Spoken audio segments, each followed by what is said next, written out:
ایسی صورتحال میں آپ عدم اعتماد کا سوچ رہے ہیں اور مجھ پر سوال کر رہے ہیں کہ عدم اعتماد کیسے کرو گے؟ دیکھیے، یہ ساری باتیں اگر آپ کے نوٹس میں ہیں تو اس کا معنی ہے کہ عام آدمی کے نوٹس میں بھی ہیں۔ ایک اعتراف نہیں، 20 اعترافات۔ صدر مملکت نے اس قانون پہ دستخط کیے، پھر اس میں کچھ سوالات اٹھے تو انہوں نے پھر آرڈیننس جاری کیا، باہمی رضامندی، دو طرفہ رضامندی کی بنیاد پر، اور اب آرڈیننس کو توسیع دی جا رہی ہے اور قانون سازی نہیں ہو رہی ہے۔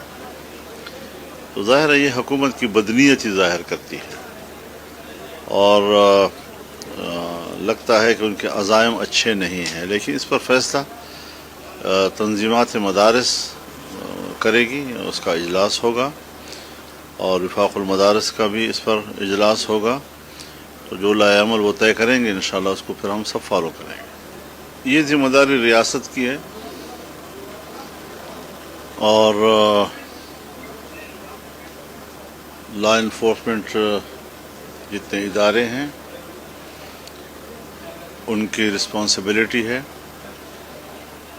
کہ وہ عام شہری کو تحفظ فراہم کرے، ان کی زندگی کو تحفظ دیں، ان کی عزت، آبرو، اس کے مال جائیداد کو تحفظ دے۔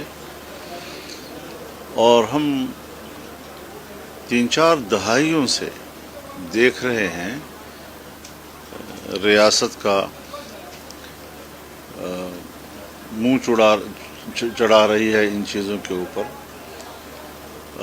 اتنی کمزور نہیں ہے ریاست، اور آج تو لوگ سوال کرتے ہیں کہ اگر آپ انڈیا جیسی قوت کو 3-4 گھنٹوں میں لپیٹ سکتے ہیں تو پھر 40 سال سے آپ ملک کے اندر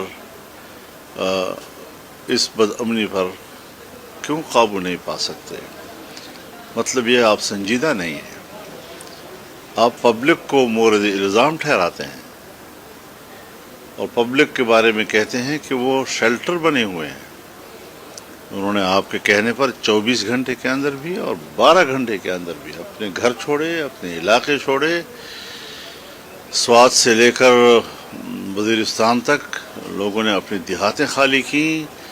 آج بھی وہ اپنے ملک کے اندر مہاجر ہیں، آج بھی ان کو اپنے وطن، اپنے گھر واپسی کا موقع نہیں مل رہا ہے، حالات نہیں بن رہے ہیں، اور اب پھر کہہ رہے ہیں کہ آپ علاقہ چھوڑ دیں۔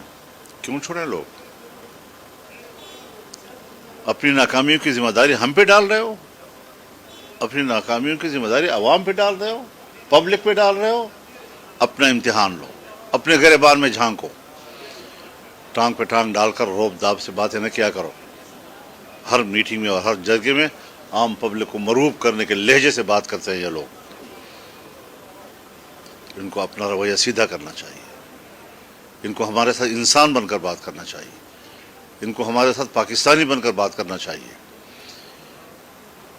موفوق الفطرت نہیں ہے یہ لوگ کہ عوام سے بالاتر کوئی ایک نئی مخلوق اللہ نے ہمارے اوپر مسلط کی ہے۔ یہ ہماری طرح کے انسان ہیں، میرا اور ان کا شناختی کارڈ ایک برابر ہے، عام آدمی کا شناختی کارڈ اور وہ ایک برابر ہیں۔ پاکستان کے ساتھ پاکستانی کے لہجے میں بات کریں۔ مجھے بہت تشویش ہوتی ہے ان چیزوں پر، جب وہ جرگے بلاتے ہیں اور ان کو دھمکیاں دیتے ہیں۔ یہ جرگہ ہے کہ جرگے بلا کر لوگوں کو دھمکیاں دو، آپ یوں کریں اور آپ یوں کریں اور آپ یہ ذمہ دار ہیں اور آپ یہ ذمہ دار ہیں؟ کوئی ذمہ دار نہیں ہے، صرف اور صرف اسٹیبلشمنٹ ذمہ دار ہے، ہمارے قانون نافذ کرنے والے ادارے جو ناکامی کا منہ چڑھا رہے ہیں، اور آج وہ اپنی ناکامیوں کو چھپانے کے لیے عوام پر الزامات لگا رہے ہیں۔ ابھی آپ بہت دور کی بات کر رہے ہیں، ایسے کوئی حالات اس وقت تک نہیں ہیں۔ عدم اعتماد کیسے آئے گی؟ کیا اس کا فیصلہ سیاسی پارٹیوں نے کیا ہے؟ ابھی تو افسوس کی بات یہ ہے کہ یہاں ہم اپوزیشن میں ہیں، مسلم لیگ اپوزیشن میں ہے، پیپلز پارٹی اپوزیشن میں ہے، ANP اپوزیشن میں ہے، اور ہم ایک دوسرے کے ارکان کے خلاف ان کی رکنیت معطل کرنے کے لیے جا رہے ہیں کورٹوں میں، اور ابھی بھی ہمارے خلاف مسلم لیگ گئی ہے۔ کیا مسلم لیگ کو اس بات کا احساس نہیں ہے کہ ان حالات میں اس قسم کا اقدام کرنا یہ کس کو فائدہ دے گا؟ اب ہم ایسی اپوزیشن کو کیا کریں کہ جس کا ہر قدم وہ حکومت کو فائدہ دینے کے باعث بنتا ہے. ان کے ساتھ مل کر کیسے چلا جائے اس پر سوچا جائے گا پھر جی. تو یہ ساری چیزیں ایسی ہیں کہ ہم تو بڑے معتدل سیاست کرنے والے لوگ ہیں اور ایک دوسرے کا احترام دینے والے لوگ ہیں. کسی کے خلاف ہم نے گالم گلوچ کا کوئی رویہ نہ کارکن کو بتایا ہے نہ خود الحمدللہ یہ اپنایا ہے. لیکن ادھر سے حکمران بھی ہمیں لچر زبان میں جواب دیتے ہیں اور گالیاں دیتے ہیں، اور ہمارے اپنے اپوزیشن کے دوست بھی ہمارے خلاف کورٹوں میں گھوم رہے ہیں اور ہماری طاقت کو کمزور کر رہے ہیں. اس کا کیا علاج ہے جی؟ تو ایسی صورتحال میں آپ عدم اعتماد کا سوچ رہے ہیں اور مجھ پر سوال کر رہے ہیں کہ عدم اعتماد کیسے کرو گے؟ دیکھیے یہ ساری باتیں اگر آپ کے نوٹس میں ہیں تو اس کا معنی ہے کہ عام آدمی کے نوٹس میں بھی ہیں. ایک اعتراف نہیں، 20 اعترافات، 20 وہ خبریں جو آپ خود چھاپتے رہے ہیں، شہ سرخیوں کے ساتھ چھاپتے رہے ہیں. آج بھی 20 سال کے بعد میں تبصرے کروں ان چیزوں کے اوپر اور آپ کا کوئی کردار نہیں ہوگا. لہذا میں پی ٹی آئی کے ساتھ اختلاف نہیں ختم کر رہا، لیکن تعلقات میں میانہ روی اور اختلاف کو اختلاف تک رکھنا اور تلخیوں کو دور کرنا یہ میرے مقاصد میں سے ہے. اور یہی وجہ ہے کہ میں ان کے کسی بھی تلخ بد اخلاقی پر مبنی کوئی بیان کا جواب بھی نہیں دیا کر رہا. میرے خیال میں اس کو ریاست کی سطح پر مسئلے کو اٹھانا چاہیے اور ریاست سے اس پر بات چیت ہونی چاہیے، معقول بات چیت ہونی چاہیے. ہم بات چیت بعد میں شروع کرتے ہیں، پہلے ان کے خلاف کارروائیاں شروع کر دیتے ہیں. کارروائیوں سے تعلقات میں تلخی آ جاتی ہے، مذاکرات کا ماحول ختم ہو جاتا ہے. ہمیشہ مذاکرات کے لیے ایک مناسب ماحول پیدا کیا جاتا ہے. اگر کہیں پر ناراضگی ہو بھی تو اظہار نہیں کیا جاتا، کوئی سخت قدم اٹھانا ہو بھی تو نہیں اٹھایا جاتا، تاکہ تعلقات میں مذاکرات کے لیے ماحول برقرار رہے.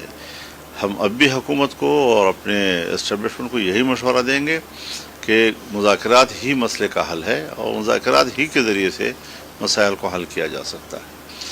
دیکھیے اگر میثاق جمہوریت پر عمل کرنا ہے تو چونکہ ہماری جماعت ایک دفعہ اس پہ ہاں کر چکی ہے، ہم اس کے بنیادی دستخطی نہیں ہیں، لیکن بعد کے سیمینارز میں، بعد کے آل پارٹیز کانفرنسز میں ہم نے اس کو انڈورس کیا ہے، تو ہم اس پر قائم ہیں اور اسی پر اگر سیاستدان عمل کریں تو ایک بہتر سیاسی ماحول پیدا کیا جا سکتا ہے. بس ان دونوں کا جواب بھی انہی سے طلب کر لیں. ہر خیر معقول بات کا جواب مجھ سے طلب کرنا ہے آپ نے.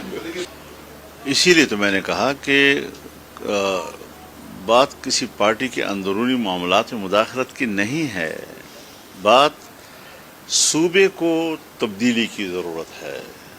پارٹی کی بات میں نہیں کر رہا، لیکن میں نے مشورہ دیا ہے کہ بجائے اس کے کہ اپوزیشن ملے اور لوگوں کو توڑیں، ایک دوسرے کے ساتھ سودا بازیاں کریں، پارٹی کے اندر ہی اگر تبدیلی آتی ہے اور کوئی نئی ایڈمنسٹریشن پارٹی کے اندر سے اٹھتی ہے اور صوبے کو سنبھالتی ہے تو میں نے کہا مجھے اس پہ کوئی اعتراض نہیں ہوگا.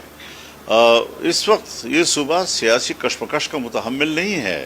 ہر چند کہ میں پھر کہتا ہوں کہ یہاں کی اکثریت صوبے کی وہ جعلی ہے، لیکن پھر بھی اب حکومت تو قائم ہے، عدالتوں نے تسلیم تو کیا ہے، عدالتیں بھی مان رہی ہیں، ساری دنیا مان رہی ہے، تو ہم کیا کر سکتے ہیں جی. لیکن تاریخ جو ہے وہ فیصلہ کرے گی کہ کیا ہمارا دعویٰ غلط